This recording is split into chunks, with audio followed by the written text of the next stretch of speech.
Assalamu alaikum dear students, we're back with another video lesson. In the previous video lesson, we did talk about Faraday's law of electromagnetic induction. We said Faraday says that the electromotive force, the voltage, the potential difference that is induced in a circuit is, or let's say in a coil, is directly proportional, could be a coil by the way, or could be a cylinder, or whatever it is, yeah? It is directly proportional to the rate of change of magnetic flux through that circuit, let's say, or through that coil, whatever it is.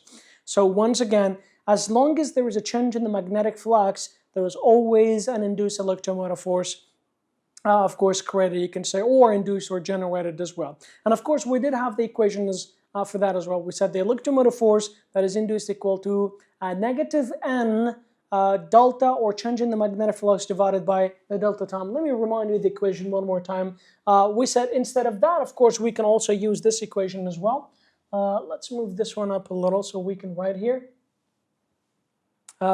We can also write this one here. Let's say electromotive force that is induced here. Okay, we said that is the main equation. Negative and this negative, of course, it indicates that the magnetic field that is induced, of course, will oppose the change in the applied magnetic field, of course, and this, of course, leads to the opposition, or they just oppose one another. That is change in the magnetic flux divided by delta T. And of course, we said instead of this, we can write NA B cosine theta divided by delta T as well. So we said there are two things that will change. It is either the magnetic field strength that is going to change. So in that case, of course, we'll say delta P over delta T. If not, it is the area that is changing. So of course, in that case, of course, we'll say delta area over delta T. And now we're going to apply these equations, and of course, that we went through.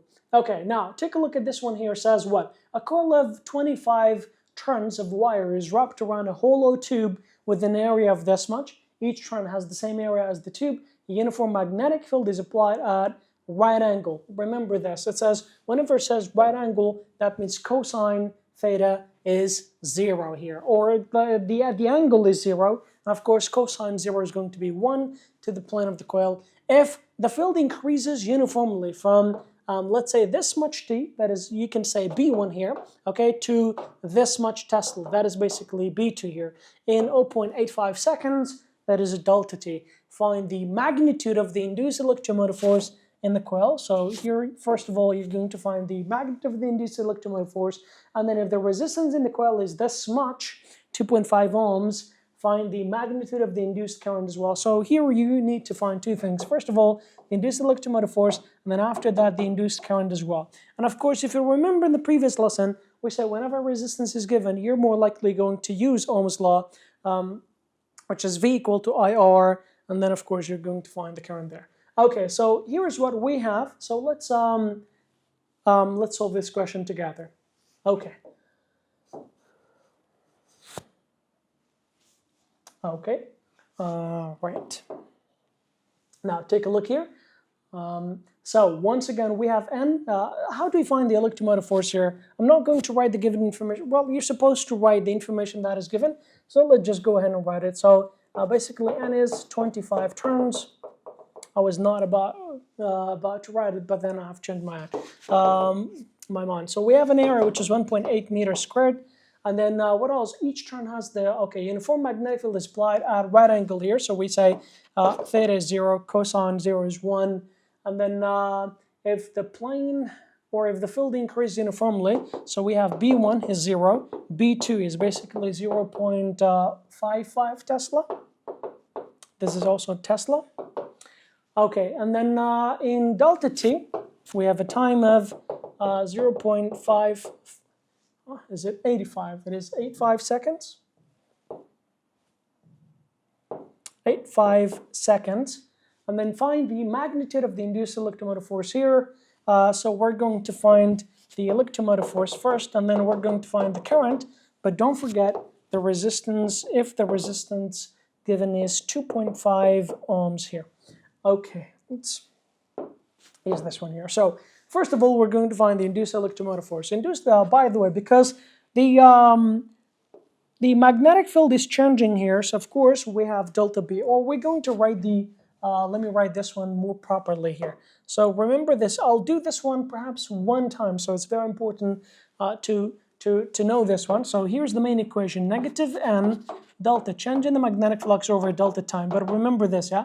I'm not going to write this one here after. I'll just go ahead and like skip this one here. So next time you will see me writing this one here. Okay, so it's going to be negative n, okay? And of course it's going to be a cosine theta, and of course delta b divided by delta t here. So if I do this one more time, let me erase this one here as well. So we can say the electromotive force, once again, negative n, by the way, all right, a cosine theta, that is going to be b2 minus b1 divided by delta t.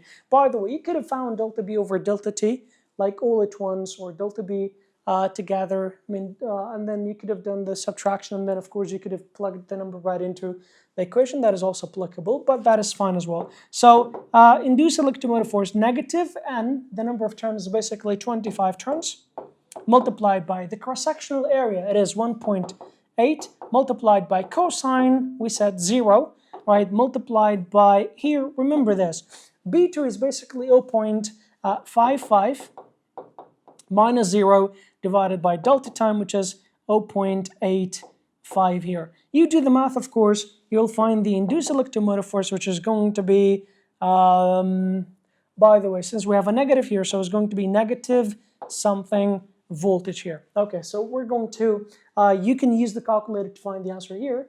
If not, we're just going to find this one. So the answer is going to be negative 29 volt here. So, okay, let's write this one here, negative 29 volt in here. What is the second part? The second part says find the current here. How do we find the current here?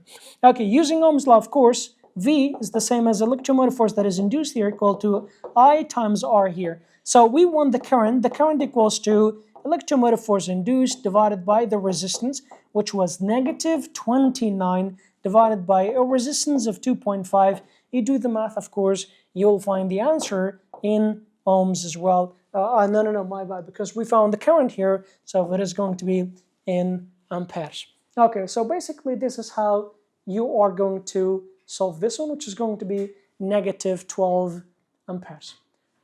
Okay, that was for this one here. Now take a look, we have another question here. It says a single circular loop. Whenever it says a singular circular loop or a circular loop, that these are, remember, we're talking about one loop here, so the number of turns in this case is going to be 1. With a radius, remember this, whenever radius is given, by the way, it is in centimeter. First of all, you need to convert to meter. Then after that, when radius is given, what is the purpose of radius been given? Of course, you need to convert or use that radius to find the area there. Okay, and then you do the math, and then of course you can find whatever that is unknown. Says a single circular loop with a radius of 22 centimeter is placed in a uniform external magnetic field with a strength of this much, so that the plane of the coil is perpendicular. So cosine 0 is 1, don't forget.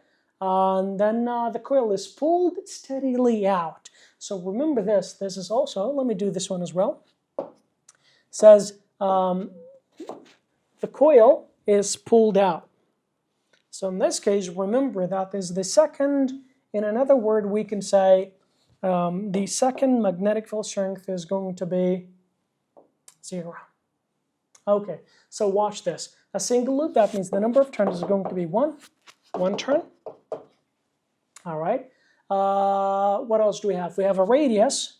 So radius is 22 centimeter. That is basically 0.22 meter. And of course, in order to find area equal to pi r squared, don't forget. In another word, pi times 0.22, it is going to be squared. And of course, that is going to be the area.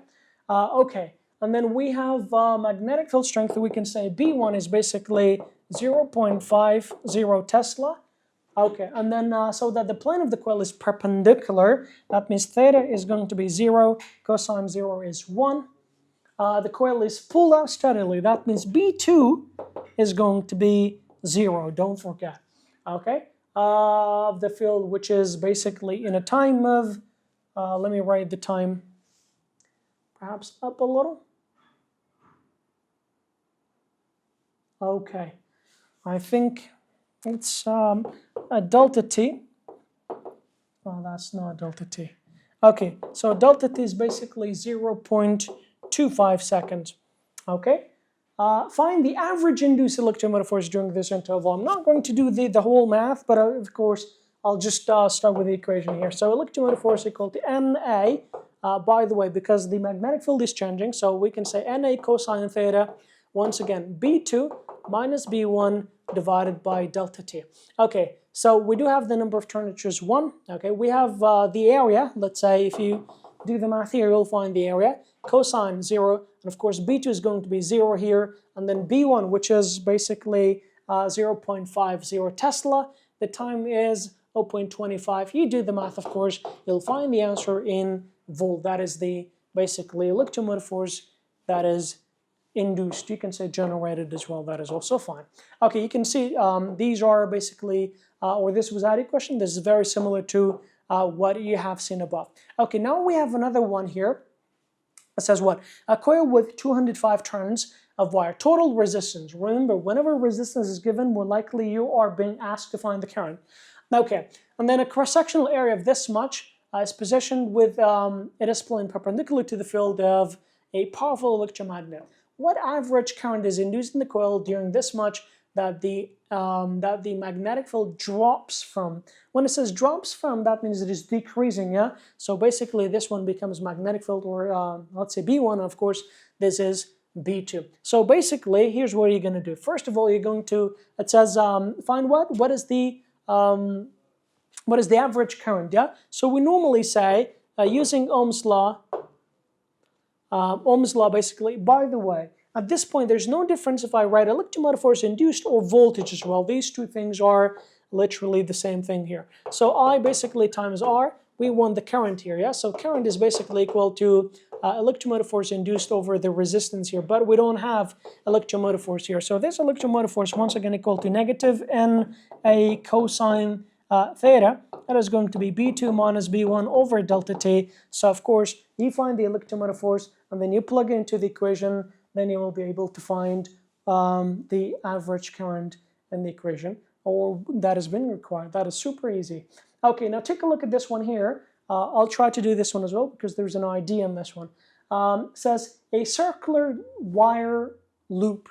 Okay, what does it mean? How many number, or what would be the number of turns here? A circular loop here. So a loop, one single turn, you can say, yeah? Okay, with a radius of this much, let's say 0.3. By the way, once again, we're given a radius. Whenever you're given radius, always convert to, or use that to find the area. Look at it in an external magnetic field of a strength of this much, that perpendicular to the plane of the loop. The field strength changes from this much, changes to this much, yeah?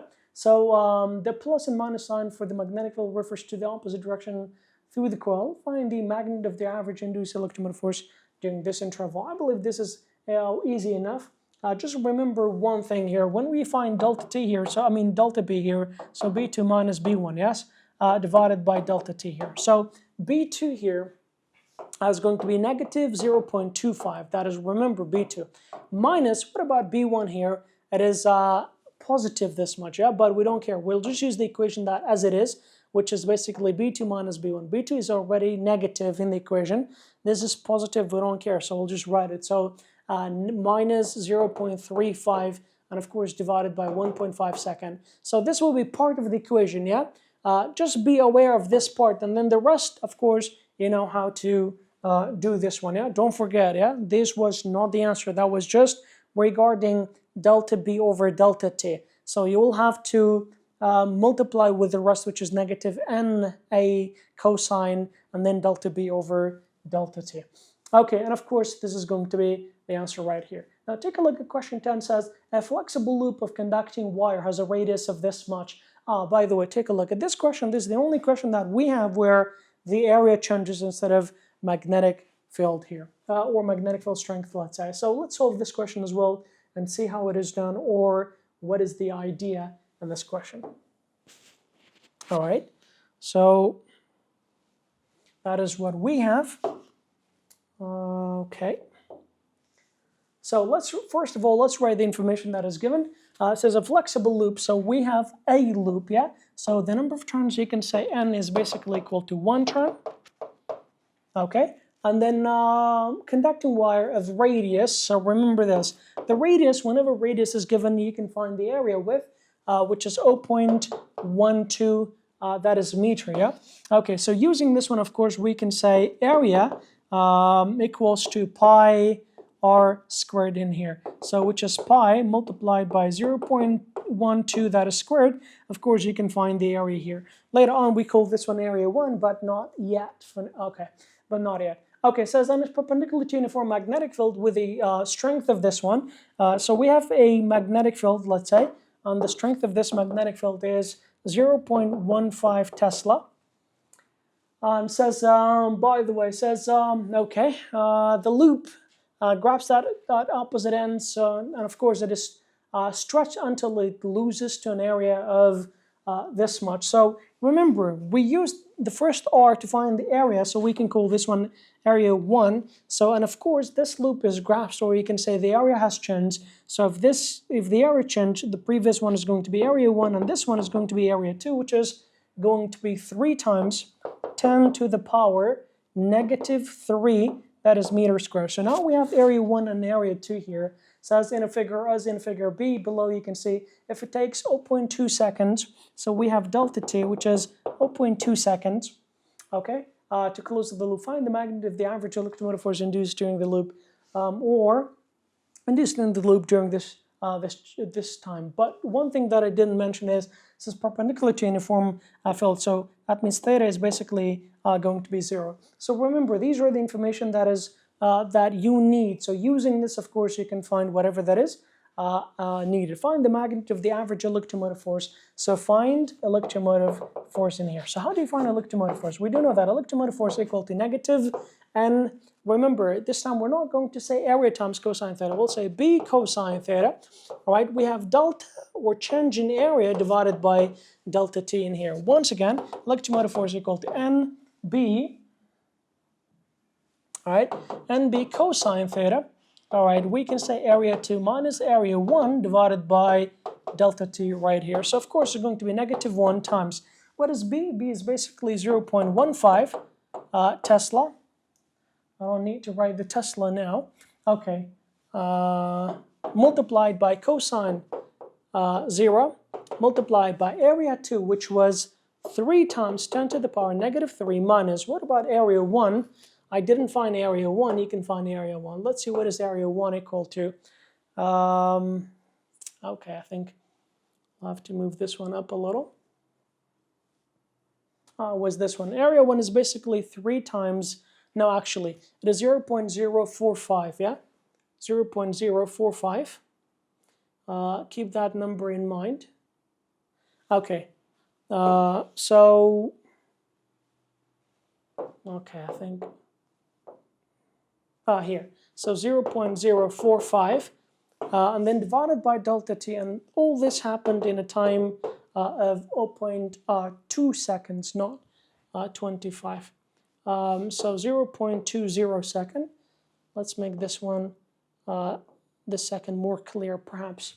Okay, so 2 seconds, and then you do the math, of course, you'll be able to find the answer, and that is going to be the average electromotive force that is induced right there. And of course, the answer is going to be 0.32 volt, and that's it. Okay, now question 11. What is question 11 about? Of course, it says a rectangular coil. Okay, so one idea in this question, like in previous times, for example, when radius were given, of course, we were using radius, that basically we had a circle, yeah? Of course, the coils were in circle shape, let's say, or circular shape, so we were using radius to find the area. But this time we're given a rectangular coil. Okay, yes. So let's do this one as well. Perhaps I'll just do the most important parts, or the parts that you need to know, and then of course for like the rest you can just find your way out, perhaps. That's what I believe, and I hope I'm correct. Okay, so doing this. Okay, watch this. It says a rectangular coil, which is, these are, you can say, the dimensions of the coil. So let's say here is the dimensions of the coil, of course, yeah? The coil could be whatever it is, or something like this, it doesn't matter, yeah?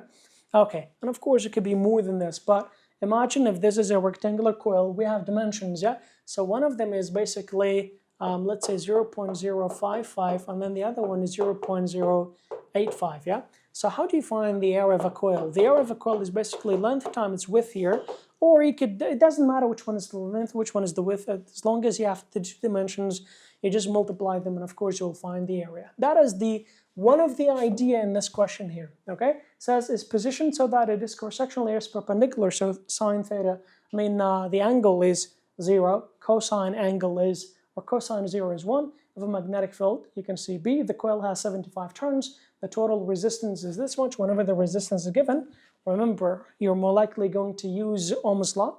It says, and the field decreases at a rate of, okay, take a look here. It says, the coil or the field decreases at a rate of 3 Tesla per second. What does 3 Tesla per second means? 3.0 Tesla per second, right? And it says decreases, that means there is a change of, yeah?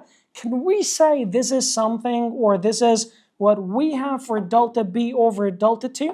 Because delta B over delta T, whatever the number is going to be, or the unit for that is going to be Tesla per second. So here we can say the whole thing is given to you, instead of, let's say, finding B2 minus B1 divided by delta T, the whole thing, or the whole package is given to you. But there is one more thing you have to be very careful with. It says it decreases at a rate of. That means whatever this number is going to be negative 3, okay? So I'll just perhaps write the main equation for you, and then you can find your way out, or for the rest of them. Okay, so in order to find, let's say, the electromotive force here equals negative N, watch this, A, not B here, we'll say A cosine theta, we can say delta B over delta T here, okay? Not capital, small enough. Okay, so in this case here, watch this, let's say negative 75 turns, that is what it is. The area that we have, by the way, it is going to be length times its width. I should have drawn one more step. Should have went through one more step. Okay, so N, that is for area, is going to be length times the width, cosine theta. And of course, let's say delta B over delta T. This one is also given as well for you. Okay, so one more time. That is going to be negative 75 times, let's say times, remember, one of the dimension is 0.055 multiplied by 0.085, and then multiplied by cosine 0. I think I'll have to erase this one as well. Cosine 0, because it says perpendicular, and then multiplied by, remember, negative 3, okay? You can say 3.0 as well if you want to. Now do the math, you will find the electromotive force in here.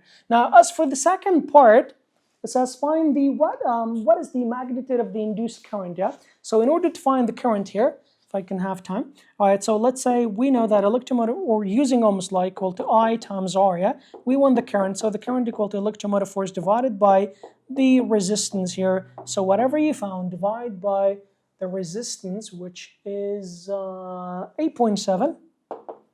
Now, of course, you're going to find the current in amperes. So this is basically how it is done. Now we have another question, which is question 12. It says, remember this. It says a 52-turn coil with an area of this much is dropped from a position where B, or magnetic field strength, is 0 Tesla to a new position where B is this much, 0.55 Tesla.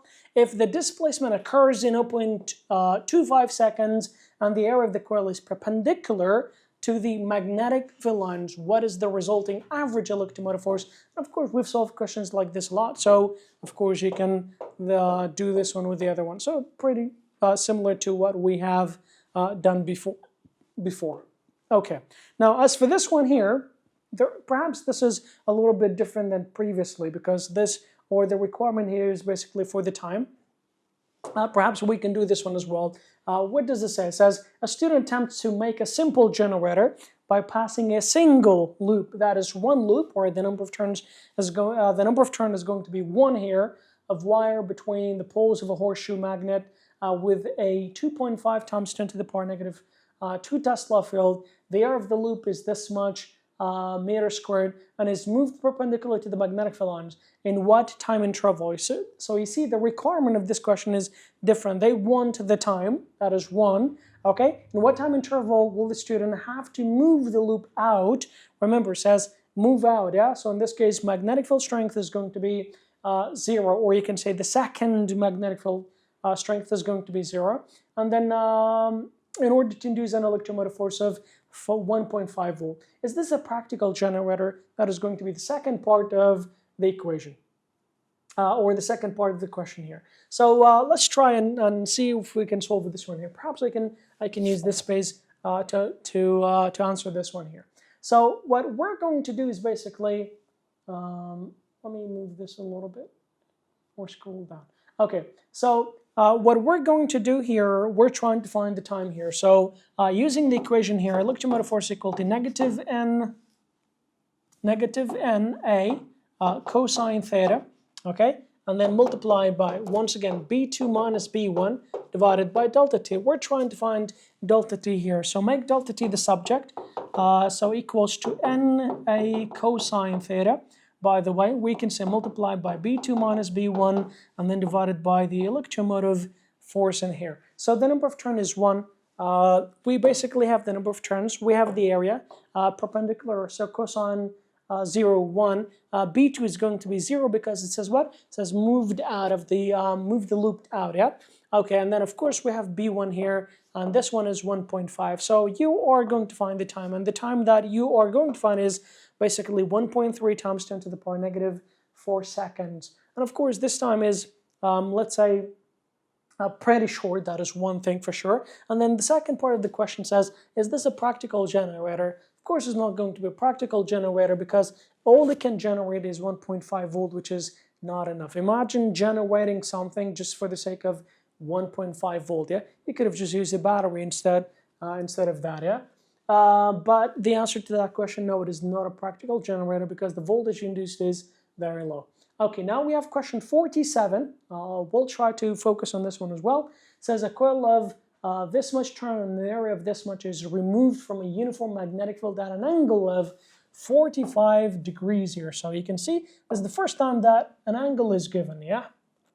Okay, so in 1.25 seconds, if the induced electromotive force is 15 millivolt, don't forget, what is the magnetic field strength here? So we know that the magnetic or this coil is removed. That is one thing. That means the second magnetic field strength is going to be 0. But what about the first magnetic field, yeah? Okay, so that is unknown, and of course we're trying to find that one here. Okay, so let's start with this.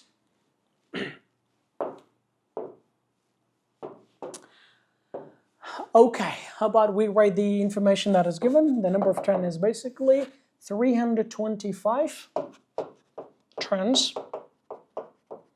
Okay, and then an area, so we do have the area, which is basically 19.5 times 10 to the power negative 4, that is meter squared. And then of course remove, that means B2 is going to be 0, of course, 0 Tesla. From a uniform magnetic field at an angle, so theta is basically 45 this time, that is in degrees, okay, and a delta t, or the time given, that is 1.25 seconds. And then if the induced electromotive force, we have induced electromotive force is basically 15 millivolts, so immediately times 10 to the power negative 4, no, that is negative 3. What is the magnetic field strength? That means basically find the magnetic field strength that it was originally in before being removed. Okay, so basically this is what we have. We do know that electromotive force equal to negative NA cosine theta. And of course, how about we just go with delta B first and then divide by delta T, yeah? And we do have delta T as well. So let's make this one the subject here. So we can say delta B equals to what? Delta B equals to electromotive force multiplied by delta T, cross multiplication. You can say negative, this negative goes up. We can just keep it here, that is totally fine, over NA cosine 45 in here. Okay, so once again, we have we can say negative 15 times 10 to the power negative 3. That is for the induced electromotive force, multiplied by delta T, which is, where's delta T? 1.25 seconds. All right, and then divided by the number of turns, which is 325, multiplied by this 2, I think. I don't know what 2 is this. 325, multiplied by the area, which is, what is the area? That is 19.5 times 10 to the power negative 4 multiplied by cosine 45 degrees. Okay, so you do the math, of course, you're going to find delta B right here. So delta B equals to this much Tesla. So without using the calculator, let's see what delta B equals to. Okay, I think we'll have to move this one a little bit down. It was here. Okay, so what is delta B equal to? It's basically negative 0.042. Negative 0.042. Okay, so this is basically delta B, negative 0.042 Tesla. Okay, now this is delta B. We want B1, yeah, but we don't know that delta B equals to, let's use a different color. We do know that delta B, let's get the Tesla back. Okay, we do know that delta B equals to B2 minus B1, yes? So we want to find B1, yeah? So of course, take this one to be the place of B1 here. So we can say B1 equals to B2 minus delta B, of course. And then B2, of course, because it is moved out, removed, whatever, so 0 minus. And then delta B is already negative as well, so negative 0.042 Tesla.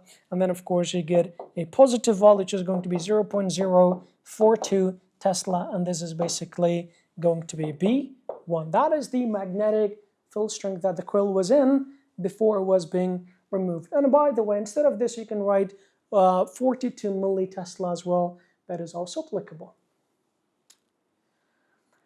Self-induction. I believe it would be best if we leave this one for the next session. So till then, let this be enough for today. Yeah, I think you've been listening for too long. So keep practicing, and I hope you really understood this well enough. And I'll see you soon. But just don't forget to keep practicing, because practicing is the key. Yeah? And if you have any question, if there's any concept you didn't understand, please make sure you go back to the video and then rewatch it until you understand. Till then, Assalamu alaikum wa rahmatullah.